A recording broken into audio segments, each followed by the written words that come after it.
নমস্কার, নমস্কার, নমস্কার, নমস্কার, নমস্কার, নমস্কার, নমস্কার। আপনাদের সবাইকে সবাইকে সবাইকে নমস্কার জানাচ্ছে আপনাদের সৌমিত্র বসু।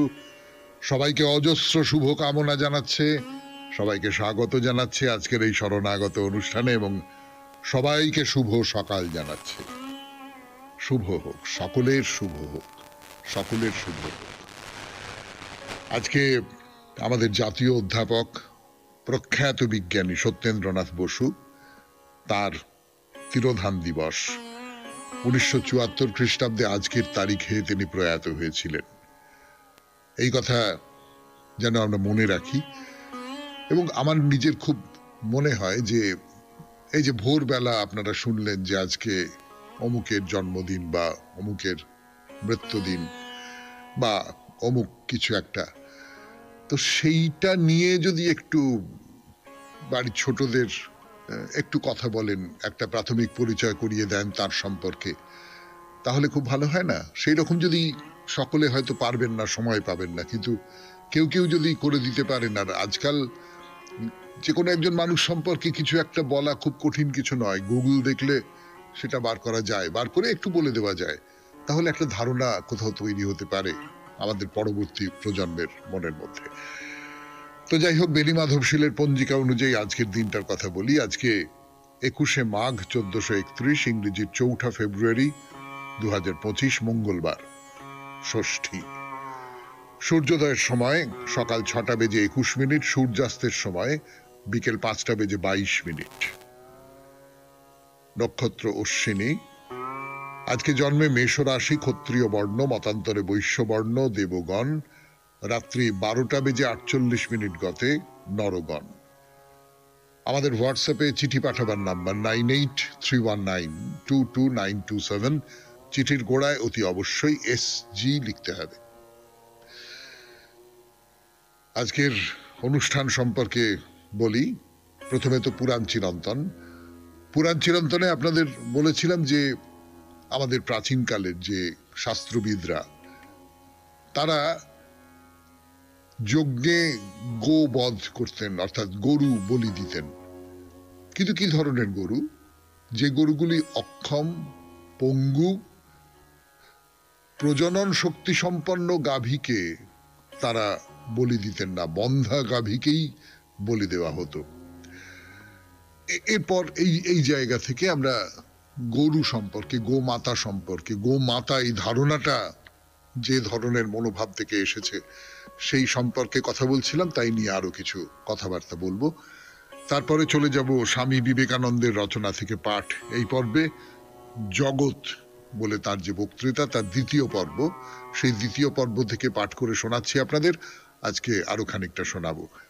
তারপর ঠাকুর শ্রী রামকৃষ্ণ পরমহংসদেবের কথামৃত থেকে পড়ে শোনাবো স্বামী লোকেশ্বরানন্দজির লেখা একটি ছোট্ট প্রবন্ধ। আপনাদের চিঠিপত্র তো পড়তেই হবে। আর শেষে বাইরে দূরে, আমরা তো এখন কোলাপুরে আছি, মহালক্ষ্মী মন্দিরে। সেই মন্দিরের কথা বেশ কিছু বলেছি, আরো কিছু কথা বলবার ইচ্ছে আছে। তাহলে এই হলো আজকের অনুষ্ঠান সূচি। 92.7 বিগ FM এ শরণাগত অনুষ্ঠান শুনছেন। আমি আছি আপনাদের সঙ্গে, আপনাদের সৌমিত্র বসু। যা বলেছিলাম আপনাদের এর আগের দিন 92.7 বিগ FM এ শরণাগত অনুষ্ঠানে, যে যারা রুগ্ন, প্রজনন ক্ষমতাহীন যে সমস্ত গাভী, তাদের যজ্ঞে বলি দেওয়া হতো। তার মানে প্রজনন ক্ষমতা নেই, অশক্ত, রুগ্ন, এইরকম সব গাভী, এদের সমাজের মঙ্গল করবার ক্ষমতা নিঃশেষ হয়ে গেছে। প্রজনন ক্ষমতার মধ্যে দিয়েই তো বিকশিত হয় একটা জাতি। সে মানুষের দিক থেকে হতে পারে, গাভীর দিক থেকে হতে পারে, যে কোনো জন্তু জানোয়ারের দিক থেকে হতে পারে। যে বন্ধা, তার ভেতরে এই প্রবহমানতা নেই, তাই তাকে বেঁচে না রাখতে দিলেও কোনো ক্ষতি নেই। অন্যদিকে মহাভারতে একটা শব্দ রয়েছে, শব্দটা হচ্ছে বৃত্তিধেনু। বৃত্তিধেনু কথাটা মানে হচ্ছে বৃত্তি মানে জীবিকা। আপনারা জানেন আমি পুরোহিতের বৃত্তি গ্রহণ করেছি, আমি অধ্যাপকের বৃত্তি গ্রহণ করেছি, আমি এইরকম সব বলি। তো আমরা বৃত্তি মানে হচ্ছে জীবিকা। তো যে ধেনু জীবিকার জন্য ব্যবহৃত হয়, অর্থাৎ যাকে দিয়ে নানান রকম বাণিজ্য হয়, সেই বাণিজ্য সে দুধ দেয়, সেই সূত্র ধরে বাণিজ্য হতে পারে। সে তাকে দিয়ে চাষ করানো হয়, সেই সূত্রে বাণিজ্য হতে পারে। অর্থাৎ যে কাজে লাগে, মানুষের কাজে লাগে, এইরকম যে গাভী বা বৃষ বা যা কিছু বলুন না কেন, তাকে বলা হচ্ছে বৃত্তিধেনু। এবং সে অতি অবশ্যই প্রজনন শক্তি সম্পন্ন হতে হবে। সবৎসা গাভী তারাই ব্যবসার কাজে লাগতো, বৃত্তির কাজে লাগতো। তাই বন্ধা গাভী যজ্ঞের বলি হিসেবে কাজে লাগতো, তার নাম ছিল বসা, আপনাদের বলেছি। আর এই যে বৃত্তি ধেনু, বৃত্তির আরেকটা প্রতিশব্দ হচ্ছে বার্তা। বেদের পরবর্তী যুগে বার্তা বলতে সবসময় ব্যবসা বুঝিয়েছে, এবং বার্তা শব্দের প্রধান অর্থ ছিল কৃষি, গোরক্ষা, বাণিজ্য। অর্থাৎ বাণিজ্য যারা করে তারা তো চারপাশে ছড়িয়ে পড়ে, তারা বার্তা শব্দটা, বার্তা যেমন চারপাশে ছড়িয়ে পড়ে আমার নিজের মনে হচ্ছে, তো এই ব্যবসা বাণিজ্য তো চারপাশে ছড়িয়ে পড়ে, নিজের এলাকাটুকুর মধ্যে আটকে থাকে না। সেই হিসেবে ব্যবসা বাণিজ্য যারা করেন তা বার্তা। এবং এই যে গাভীগুলি বার্তা ধেনু যাকে বলে, এই বার্তা ধেনুকে যদি পালন পোষণ না করা হয়, বার্তা ধেনুকে যদি লালন পালন না করা হয়, তাকে যদি যত্নে আপ্তিতে রাখা না হয়, তাহলে তো তাকে দিয়ে বাণিজ্য হবে না।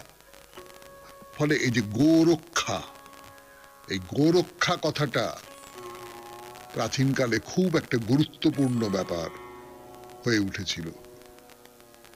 92.7 বিগ এফএম এ শুনছেন শরণাগত পুরাণ চিরন্তন। ফিরে আসছে আবার গানের পর।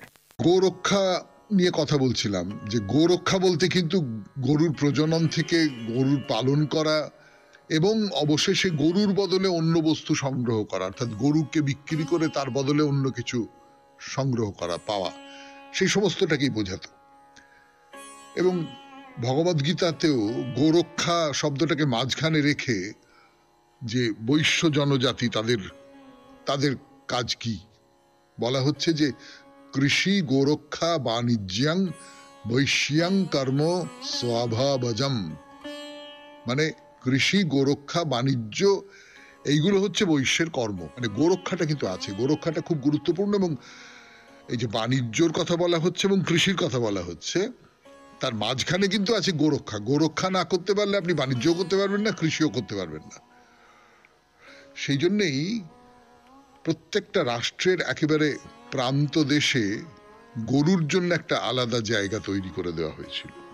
সেখানে গরু থাকবে, যত্নে থাকবে। তার নাম ছিল ব্রজ বা ব্রজভূমি।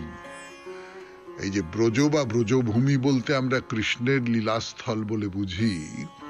এটি আসল মানে, যে প্রাচীনতর মানে, সেটা হচ্ছে এটা হলো গাভীদের ভূমি। কৃষ্ণ গাভী চড়াতেন, সেই সূত্রে কৃষ্ণ ব্রজভূমির মানুষ বা ব্রজভূমির অবতার, দেবতা, যা কিছু বলুন না কেন। মথুরায় কংস রাজার ব্রজভূমির কথা, বা মহাভারতের বনপর্বে পাণ্ডবদের কাছে নিজের কত ঐশ্বর্য, কত বড় লোক, সেটা প্রকাশ করবার জন্য দুর্যোধন কর্ণদের ওই যে ব্রজভূমি, গোপালন ক্ষেত্র, সেইখানে তার নানান রকম উল্লেখ টুল্লেখ আছে, আপনারা সকলে জানেন। তো হরিবংশ আর ভাগবত পুরাণে গোরক্ষণ এবং গরুরা কিরম, গরুর সংখ্যা বাড়াতে হবে, তো সেই সূত্র ধরে কৃষ্ণ ইন্দ্র পূজার বিলুপ্তি ঘটিয়েছিলেন। বৈদিক ইন্দ্রের বদলে কৃষ্ণের মাহাত্ম্য বেশি করে তৈরি হলো। সেই গল্প আপনাদের বলেছি বলে মনে পড়ছে আমার, কিন্তু সময় সুযোগ মতো আরো একবার বলবো, যেখানে ইন্দ্রর মাহাত্ম্য ক্ষুণ্ণ করে কৃষ্ণের মাহাত্ম্য প্রতিষ্ঠা করা হচ্ছে। তো এটা যে করা হচ্ছে তার কারণ বুঝতে পারা যাচ্ছে যে গরু কতখানি গুরুত্বপূর্ণ হয়ে উঠছে আমাদের সমাজে। আজকে এই পর্যন্তই থাক। 92.7 বিগ এফএম এ শরণাগত অনুষ্ঠানে এরপর স্বামী বিবেকানন্দের রচনা থেকে পড়ে শোনাবো। রচনার নাম জগৎ, দ্বিতীয় পর্ব। জগৎ, দ্বিতীয় পর্ব, স্বামী বিবেকানন্দের বক্তৃতা থেকে, মানে তার বাংলা অনুবাদ থেকে পড়ে শোনাচ্ছি আপনাদের। কদিন ধরেই পড়ে শোনাচ্ছি, আজকের অংশটুকু এইবার পড়ি 92.7 বিগ এফএম এ শরণাগত অনুষ্ঠানে। পুনরায় প্রশ্ন হইতে পারে, আমরা এ কথা স্বীকার করিয়া লইব কেন? কেন আমরা স্বীকার করিব যে আনন্দ, অস্তিত্ব ও জ্ঞান আত্মার স্বরূপ, অপরের নিকট হইতে প্রাপ্ত নহে? ইহার উত্তর এই, আমরা পূর্বেই দেখিয়াছি শরীরের প্রকাশ মনের প্রকাশে। যতক্ষণ মন থাকে ততক্ষণ উহার প্রকাশ, মন চলিয়া গেলে আর দেহের প্রকাশ থাকে না। চক্ষু হইতে মন চলিয়া গেলে আমি তোমার দিকে চাহিয়া থাকিতে পারি, কিন্তু তোমায় দেখিতে পাইব না। অথবা শ্রবণেন্দ্রিয় হইতে মন চলিয়া গেলে তোমাদের কথা মোটেই শুনিতে পাইব না। সকল ইন্দ্রিয় সম্বন্ধেই এই রূপ। সুতরাং আমরা দেখিতে পাইলাম শরীরের প্রকাশ মনের প্রকাশে। আবার মন সম্বন্ধেও সেই রূপ। বহির্জগতের সকল বস্তুই উহার উপর কার্য করিতেছে, সামান্য কারণেই উহার পরিবর্তন ঘটিতে পারে।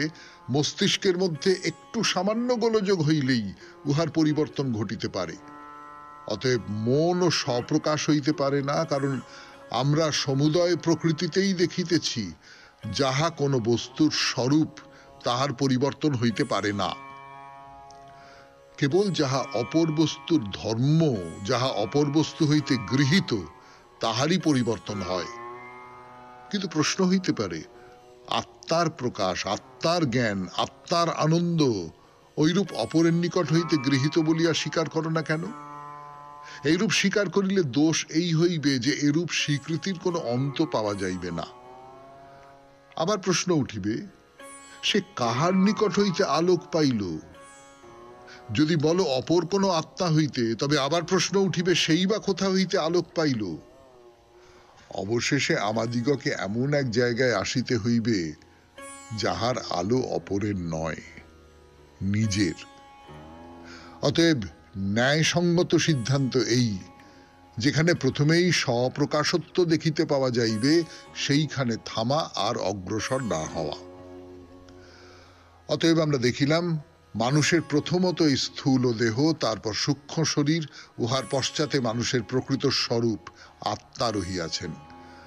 আমরা দেখিয়াছি স্থূল দেহের সমুদয় গুণ ও শক্তি মন হইতে গৃহীত, মন আবার আত্মার আলোকে আলোকিত।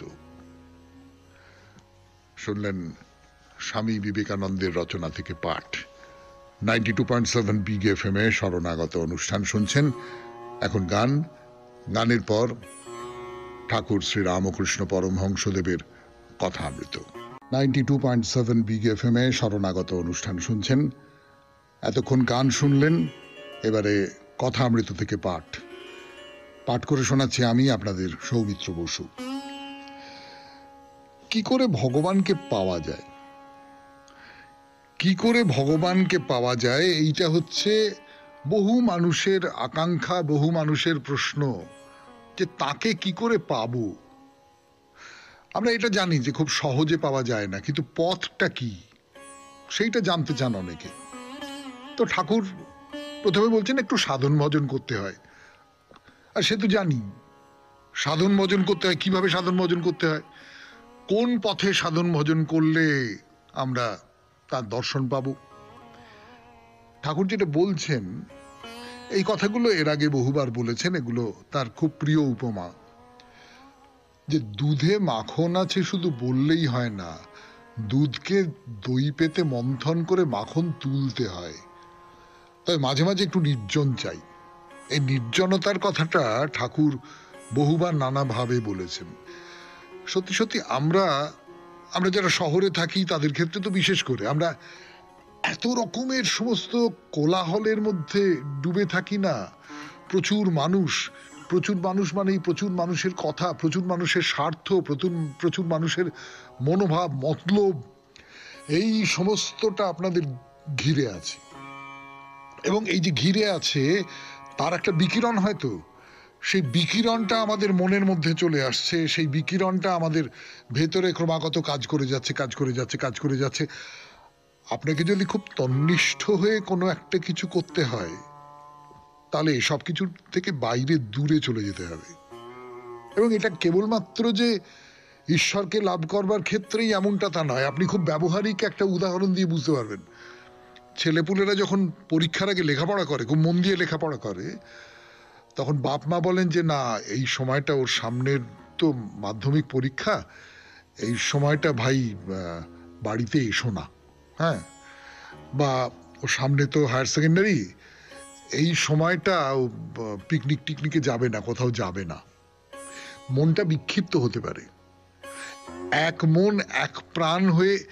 এবং সেটা ধরুন কোনো একজন বিজ্ঞানী, তিনি যখন তার গবেষণার কাজ করছেন, তখন সেইখানে যদি অন্য কেউ এসে কথা বলে বা এমনি ভালো কথা, কিন্তু তার মনটা তো একদিকে নিবিষ্ট হয়ে আছে, সেইখানে অন্য কেউ অন্যরকম কোনো কথা বললে সেই পুরো ব্যাপারটা চলকে যায়। এটা শিল্পীর ক্ষেত্রে হতে পারে, বিজ্ঞানীর ক্ষেত্রে হতে পারে, সমাজসেবী যে মানুষটি তার ক্ষেত্রে হতে পারে, যে কোনো মানুষ যারা খুব নিষ্ঠার সঙ্গে কোনো একটা কিছু করছেন তাদের ক্ষেত্রে এই ব্যাপারগুলো হতে পারে। হওয়াটা খুব স্বাভাবিক, হওয়াটা খুব সম্ভব। শুনছেন 92.7 বিগ এফএম-এ শরণাগত অনুষ্ঠানে কথামৃত থেকে পাঠ।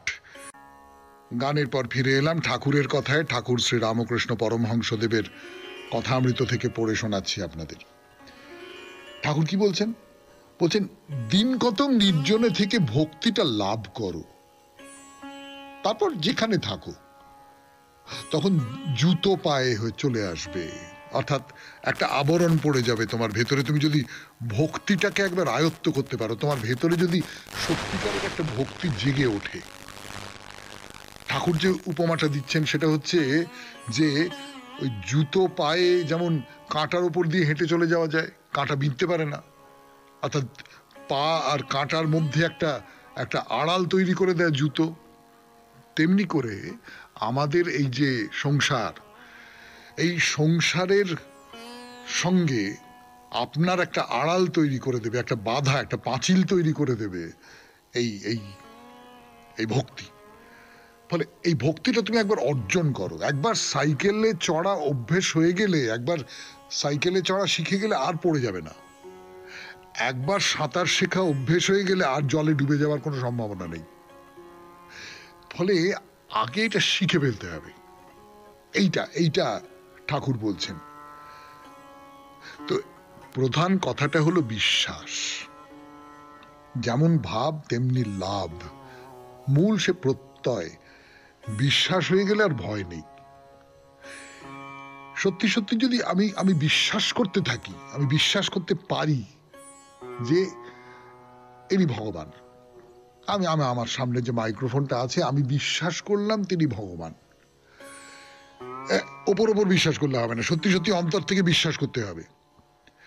তাহলে তার মধ্যে আমি ভগবানত্ব পাবো, নিশ্চয়ই পাবো। তো একজন ভক্ত তিনি জিজ্ঞেস করছেন যে আচ্ছা, গুরু কি প্রয়োজন? তো রামকৃষ্ণ বলছেন যে অনেকের প্রয়োজন আছে, তাই গুরু বাক্য বিশ্বাস করতে হয়। গুরুকে ঈশ্বর জ্ঞান করলে তবে হয়। তাই বৈষ্ণবেরা বলে গুরু কৃষ্ণ বৈষ্ণব। গুরু কি করেন? গুরু পথটা দেখিয়ে দেন, তাই তো? অন্ধকারে তিনি আলো দেখিয়ে নিয়ে যাচ্ছেন আপনাকে। আলো দেখিয়ে তো একেবারে শেষ পর্যন্ত আপনি তার আলোতে দেখতে পাচ্ছেন না। তিনি এক হাত ধরে আছেন আপনার, আর এক হাতে টর্চ জেলে আপনাকে নিয়ে যাচ্ছেন। এবারে আপনি তার আগে গুরুকে যাচাই করে নিন।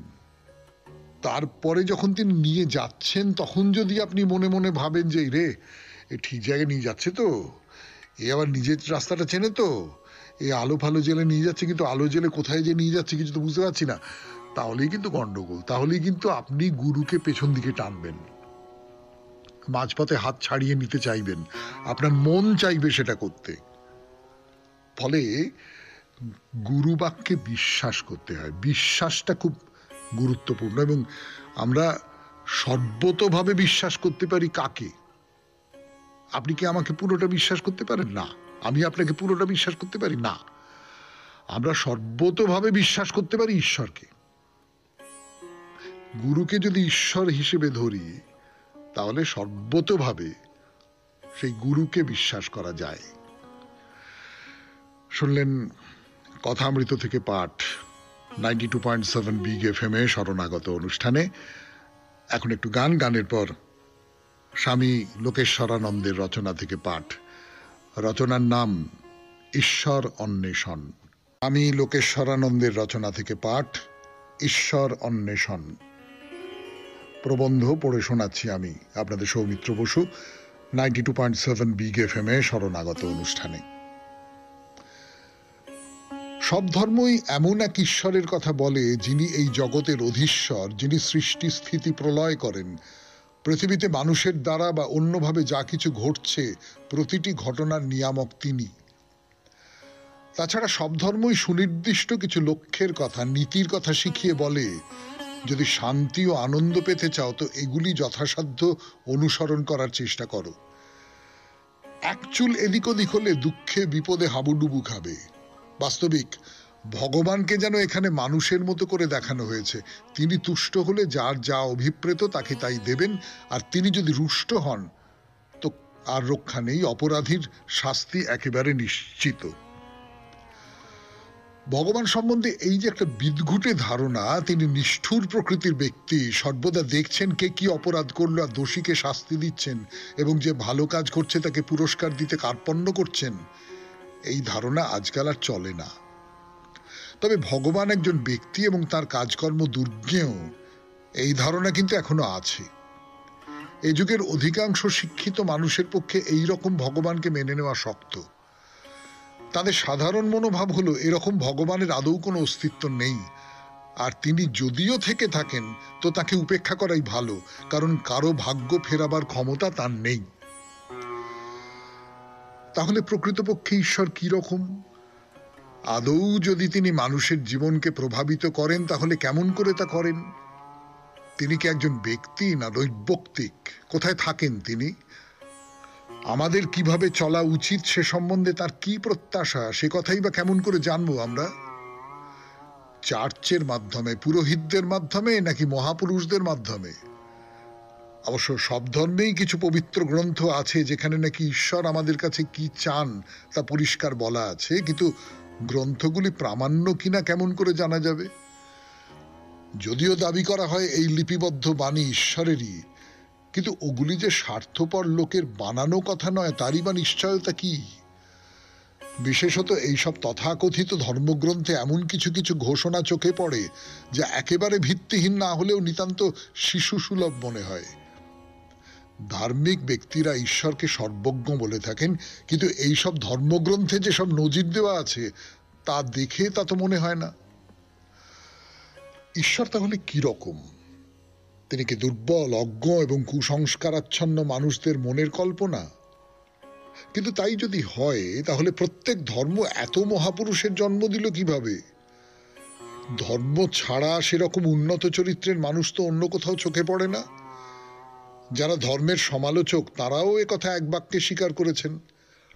ধর্ম যদি অসার ও মিথ্যা হয় তাহলে যুগে যুগে বহু বুদ্ধিমান মানুষ কেন ধর্মের প্রতি আকৃষ্ট হয়েছেন? পরম নিষ্ঠা ভরে কেনই বা তারা ধর্মজীবন যাপন করে গেছেন? আজ এই বিজ্ঞানের যুগেও অগণিত মানুষ ধর্মীয় ভাবের দ্বারা অনুপ্রাণিত হচ্ছেন। শুধু তাই নয়, প্রখ্যাত বৈজ্ঞানিকদের মধ্যেও দেখা গেছে অনেকেই অত্যন্ত ধার্মিক। যারা ধর্মে বিশ্বাসী তারা বলেন ধর্মও একটা বিজ্ঞান, কারণ এতে বহু পরীক্ষিত নানা রকম সাধন প্রণালী আছে যা মেনে চললে চরম লক্ষ্যে পৌঁছানো যায়, অর্থাৎ ঈশ্বর লাভ করা যায়। ঈশ্বর ব্যক্তি এবং নৈর্ব্যক্তিক দুই। আপনার দৃষ্টি যেরকম, ঈশ্বরও সেই অনুসারে আপনার কাছে প্রকাশিত হবেন। ঈশ্বর লাভ হলো একটি অবস্থা, উন্নতির চরম একটি স্তর, যে স্তরে পৌঁছতে গেলে অনেক সংগ্রাম করতে হয়। অতএব ধর্ম হলো বিকাশ সাধনের বিজ্ঞান, এবং এই বিজ্ঞান সাধনায় বহিরিন্দ্রিয়ের চাইতে অন্তরিন্দ্রিয়ের ভূমিকাই বেশি গুরুত্বপূর্ণ। এই সাধনের ফল প্রধানত অন্তরে উপলব্ধি করা গেলেও জীবনে ও চরিত্রেও তা প্রতিফলিত হয়। যার জীবনে এই রূপান্তর ঘটে বাস্তবিক তার যেন নবজন্ম হয়। ঈশ্বর বলতে যে দিব্য অবস্থাকে বোঝানো হয় তখন তিনি সেই স্তরে উত্তীর্ণ। তিনি তখন শান্তি ও আনন্দের ঘনীভূত মূর্তি, মানুষের বাঞ্ছিত সর্ববিধ মহত্বের সগুণ প্রতিমা। শুনলেন স্বামী লোকেশ্বরানন্দের রচনা থেকে পাঠ 92.7 বিগ এফএম এ শরণাগত অনুষ্ঠানে। এখন গান, গানের পর চিঠিপত্র। এলাম গানের পর 92.7 বিগ এফএম এ শরণাগত অনুষ্ঠান শুনছেন।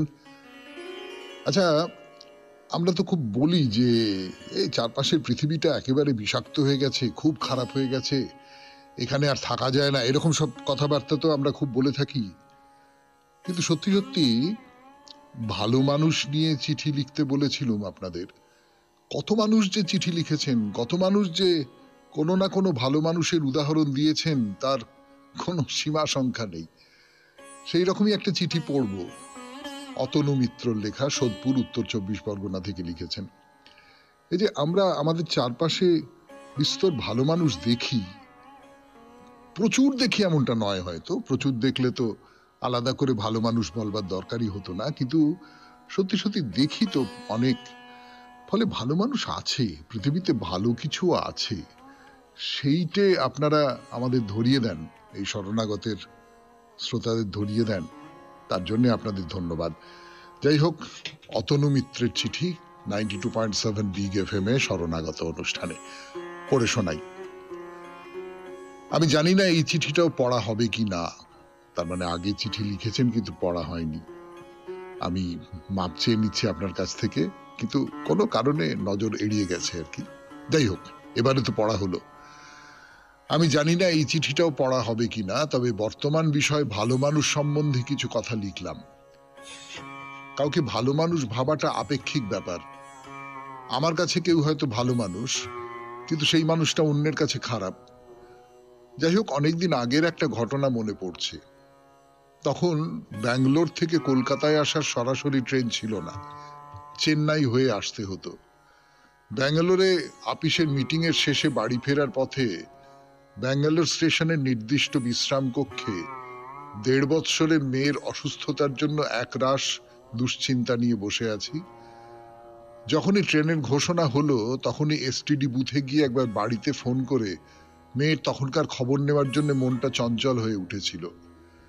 কিন্তু আমার মালপত্র কার হেফাজতে রেখে যাব, তার জন্য বিশ্রাম কক্ষে কোনো বাঙালির সন্ধান করছিলাম। পেয়েও গিয়েছিলাম। বাড়ি ফেরত কিছু বাঙালি ছাত্র ও তাদের অভিভাবকদের কাছে আমার বাক্স প্যাঁটরা রেখে নিশ্চিন্তে এসটিডি বুথ থেকে বাড়িতে ফোন করতে চলে গিয়েছিলাম। কিন্তু বাড়ির খবর নিয়ে ফিরে বিশ্রাম কক্ষে যা দেখেছিলাম তা অবিশ্বাস্য। তা হলো, আমার বঙ্গের অধিবাসীদের পরিবর্তে এক কর্ণাটকবাসী আমার বাক্স প্যাঁটরা পাহারা দিচ্ছেন, আর সারা বিশ্রাম কক্ষে বঙ্গবাসীদের কোনো চিহ্ন দেখতে পেলাম না। এরপর চেন্নাই পর্যন্ত পুরো যাত্রাপথ সেই কর্ণাটকবাসী আমার অত্যন্ত কাছের মানুষ হয়ে গেল। আরেকজনের কথা না বললেই নয়, তিনি হলেন কলকাতায় আপিস যাওয়ার পথে একজন রিক্সা চালক। আমি ভুলেই গিয়েছিলাম খুচরো না থাকায় 5 টাকা আমি সেই রিক্সা চালকের কাছ থেকে ফেরত নিইনি। প্রায় 2-3 মাস বাদে আপিস যাওয়ার পথে রিক্সা চালককে ভাড়া দিতে যাই, তখন সে 5 টাকা কম দেওয়ার কথা বলে এবং আগের দিনের কথা অবগত করে। আমি কিংকর্তব্য বিমূঢ় হয়ে ভাবতে থাকি যে এই সাধারণের মধ্যেই ভালো মানুষ আছে, কিন্তু আমরা হাত ধরে বেড়াই ভালো মানুষের জন্য। আপনাকে ও সমস্ত শ্রোতাদের আমার শুভেচ্ছা, ভালোবাসা ও শ্রদ্ধা জানিয়ে আমার পত্রটি শেষ করলাম। ইতি অতনু মিত্র, সোদপুর, উত্তর 24 পরগনা। ধন্যবাদ অতনুবাবু, আপনি যে কথাটা বলেছেন যে ভালো মানুষ হতে গেলে খুব বিখ্যাত হতে হয় না। বিখ্যাত মানুষেরা ভালো মানুষ হতেই পারেন, কিন্তু ভালো মানুষ হলেই তিনি বিখ্যাত হবেন তার কোনো মানে নেই। খুব সাধারণ আমার আপনার মতন মানুষ, তাদের মধ্যে থেকে এই যে ভালো মানুষ যাকে বলে, সেই ভালো মানুষকে খুঁজে বার করা সম্ভব, আমরা খুঁজে পাই। আর তখন মনে হয় যে পৃথিবীটা একেবারে অরণ্য হয়ে যায়নি, একেবারে শ্মশান হয়ে যায়নি। এখানে এখনো পর্যন্ত কিছু সবুজ গাছপালা বেঁচে আছে। আপনাকে অনেক ধন্যবাদ এই চিঠির জন্যে। এবারে একটু গান শুনবো 92.7 বিগ এফএম এ শরণাগত অনুষ্ঠানে। তারপর বাইরে দূরে, আমরা এখন আছি কোলাপুরে, মহালক্ষ্মী মন্দিরের মধ্যে। সাউথার্ন বিগ এফএম এ শরণাগত অনুষ্ঠান শুনছেন। আমি আছি আপনাদের সঙ্গে, আপনাদের সৌমিত্র বসু। তো যেটা বলছিলাম আপনাদের এর আগের দিন, যে এই যে মহালক্ষ্মী, দেবী মহালক্ষ্মী, কোলাপুরের দেবী মহালক্ষ্মী, মহারাষ্ট্রের, তাকে প্রচুর গয়না পরানো হয় এবং সে সমস্ত অসাধারণ সব গয়না, মানে বহু বহু বহু মূল্যবান সেই সমস্ত গয়না। সোনা তো বটেই, হিরে মণি মাণিক্যের একেবারে ছড়াছড়ি যাকে বলে। তা এর পেছনের একটা যুক্তি আছে। সেই যুক্তিটা পৌরাণিক যুক্তি, কিন্তু সেটা একটা যুক্তি।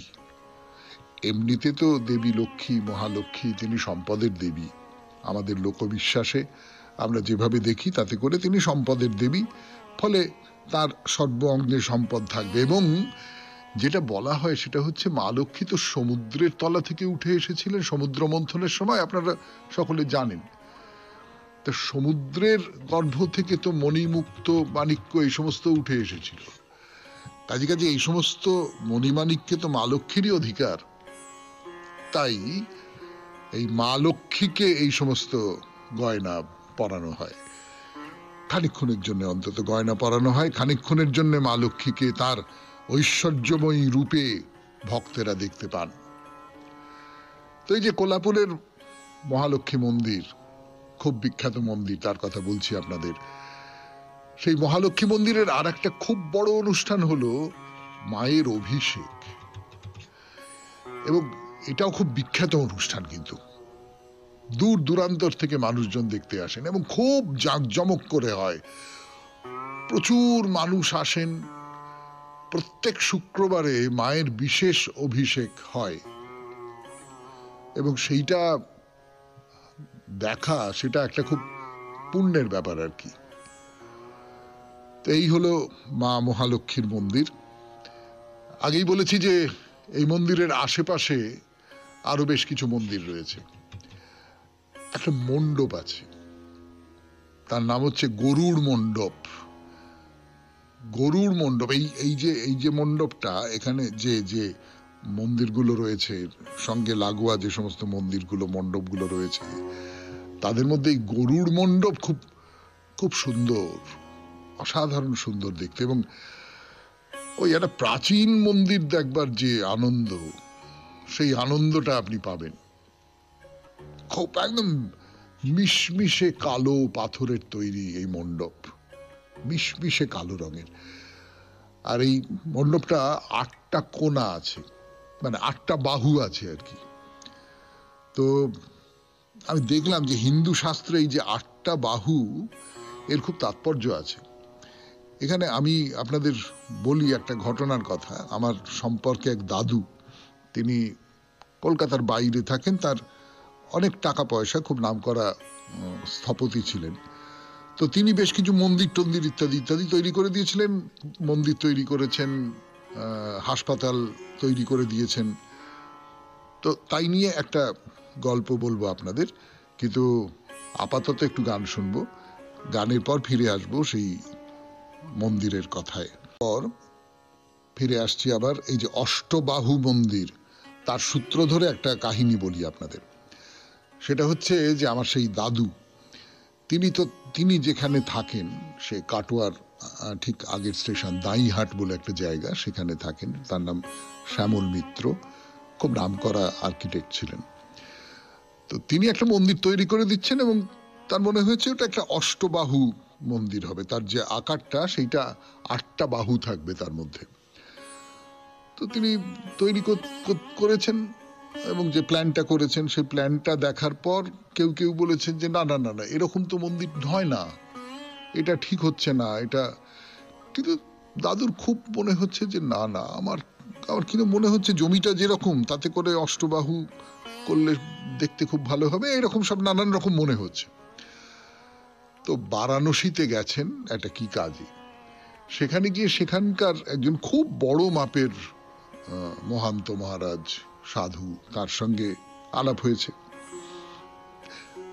তো বলেছেন যে আমি এরকম একটা করবো বলে ভাবছি, তা আপনি কি বলেন? যে সকলে বলছে যে না, এরকম হয় না কখনো মন্দির, এরকম মন্দির হলে সেটা ভালো হবে না, আপনি একটু বলে দিন কি করা উচিত।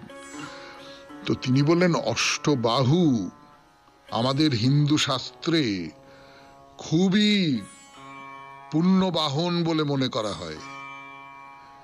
এই যে অষ্টবাহু যে কোনো স্থাপন, তার তাৎপর্য হচ্ছে সেটা সেটা চিরায়ু যা কিছু তাকে প্রকাশ করে, আবহমান যা কিছু তাকে প্রকাশ করে, এবং সেই সঙ্গে সঙ্গে পুনর্জন্মকে প্রকাশ করে, অর্থাৎ বারবার ফিরে আসাকে প্রকাশ করে, এবং অনন্ত যা কিছু তাকে প্রকাশ করে। কাজেই অষ্টবাহু এর যে তাৎপর্য হিন্দু শাস্ত্রে, সেটা খুব গুরুত্বপূর্ণ। আপনি নির্দ্বিধায় ওই অষ্টবাহুর মন্দির তৈরি করুন। এই কথাটা মনে পড়ে গেল, তার কারণ এই কোলাপুরের এই যে মহালক্ষ্মীর মন্দিরের যে গরুর মণ্ডপ, সেই গরুর মণ্ডপটি অষ্টকোণা, এর 8টি বাহু। তো যাই হোক, এর ভেতরে ঢুকলে আপনার মনে হতে বাধ্য যে আপনি এক পলকের মধ্যে ওই 2025 সাল থেকে একেবারে প্রাচীন যুগে ফিরে গেছেন। মানে ধরুন 6ষ্ঠ কি 7ম শতাব্দীতে ফিরে গেছেন, কি তারও আগে ফিরে গেছেন। কেমন করে মনে হয়, এর ভেতরের চেহারাটা কিরকম, সেটা নিয়ে কথা বলবার সময় তো আজকের নেই। আজকের মতো তাহলে শেষ করি বাইরে দূরে, শেষ করি শরণাগত। আপনারা সকলেই যে কথাটা জানেন সেই কথাটা আরেকবার মনে করিয়ে দিয়ে আমাদের হোয়াটসঅ্যাপে চিঠি পাঠাবার নাম্বার 9831922927। চিঠির গোড়ায় অতি অবশ্যই SG লিখতে হবে। এবার তাহলে কবিতা দিয়ে শেষ করব আজকে শরণাগত। তোমার কোটি তটের ধটি কে দিল রাঙিয়া, কোমল গায়ে দিল পরায়ে রঙিন আঙিয়া। বিহান বেলা আঙিনা তলে এসেছ তুমি কি খেলা ছলে, চরণ দুটি চলিতে ছুটি পড়িছে ভাঙিয়া। তোমার কোটি তটের ধটি কে দিল রাঙিয়া। কিসের সুখে সহাস মুখে নাচিছ বাছনি, দুয়ার পাশে জননী হাসে হেরিয়া নাচনি। তাথেই থেই তালির সাথে কাকন বাজে মায়ের হাতে, রাখাল বেশে ধরেছ হেসে বেনুর পাচনি। কিসের সুখে সহাস মুখে নাচিছ বাছনি।